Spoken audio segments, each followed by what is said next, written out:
am here to record my thought and how I stopped getting worried. Yeah. So basically, yesterday night I was to prepare for six courses, like six tests for different courses and a presentation. And I was kind of very anxious, not because I have not been preparing, but because I have never like written seven tests in a day and also do a presentation. So I was like, how do I start? Will I be able to do this? How do I, like, even the thinking alone was making my head to just boo boo. And it got to some point I was like, you know what, Andrew, you have to calm down. And I asked myself, what's the worst thing that can happen if you are not being able to like cover the six tests you're having and prepare very well for your presentation? I told myself the worst thing that can happen is that, okay, if I'm not being able to cover the seven courses, I will probably not write well in some of the tests. And after answering that question, I took out a sheet of paper and a biro, and I wrote the sequence in which I will be studying for my test and presentation. Lo and behold, this morning I was not able to cover the seven tests, the six tests and one presentation, but I was able to study for like theory of the test, and I did a little preparation for my presentation, and I went with the mindset that, God, you know I've done my best. I'm leaving the rest for you. Like, I cannot kill myself. Worrying about the test is not going to solve anything. But at least you know I have tried. Just take the glory and just do your thing. I started today in a very wonderful mood. Despite knowing I was not able to cover for my six tests and the presentation I ought to be doing today, I listened to a message by Joe Austin, one of my favorite minister, and I was just so grateful to God. I was like, God, while going to school, I was just like, God, at least, even if I'm not able to cover for the sisters and fully prepare for the presentation, I know you are still God, you are still on the throne, and I believe you are going to make all things work together for my good. Even if I happen not to write some of the tests very well, I know my exam is going to be better. So with this mindset, I just went out to school. I was just smiling, all happy.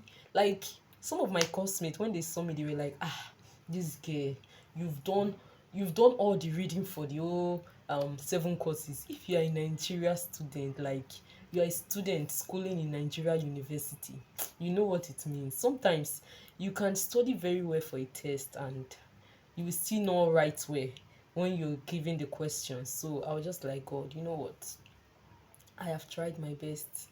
I lay everything onto your hands, just help me. And I went, lo and behold, guys, what's the time? Let me check. The time now is 6:57. I am back from school.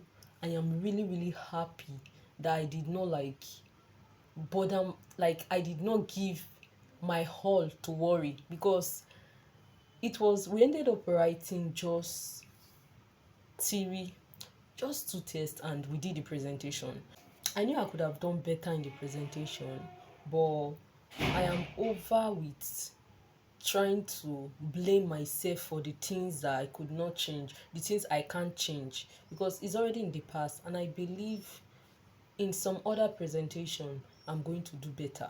Yes, this is what I'm talking about, guys. You need to learn to forgive yourself, and anything you cannot change, ask yourself, because worry is bound to happen as a human being.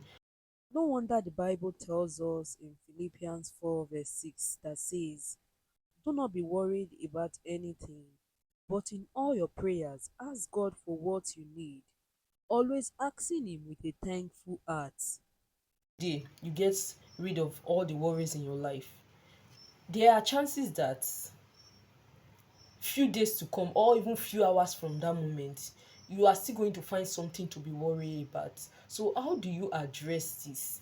You address this by, first of all, asking yourself, what is the worst thing that can happen if this thing I'm expecting do not go as planned?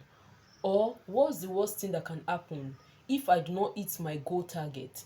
Asking yourself what's the worst thing that can happen is just like you preparing yourself, you taking all the strength and the stamina you need to withstand wherever that comes your way. And I tell you, most times 50 to 70% chances of the time we worry, all the things we worry for do not come to play, like they do not come to existence. So worrying is just like you um drinking medicine for an illness that you've not yet like be diagnosed of. You are not yet sick of this illness, yet you've started drinking medicine. Yes, this is how I classify worry, and God has been really so kind. Like me using this question tips of asking myself what is the worst thing that can happen if this does not happen, and telling myself okay, this is the worst thing that can happen, taking a pen and a paper to write that. So I just want you, whenever you find yourself getting worried over things you cannot change,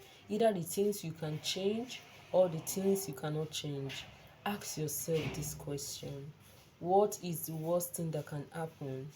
And take out a pen and a sheet of paper or a book and write out the things you can actually do, the things you can change, the things that are within your control, and get to work.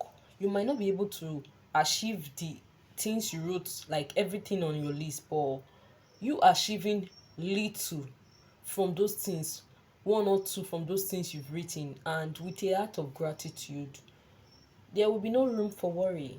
So guys, that is it for this video.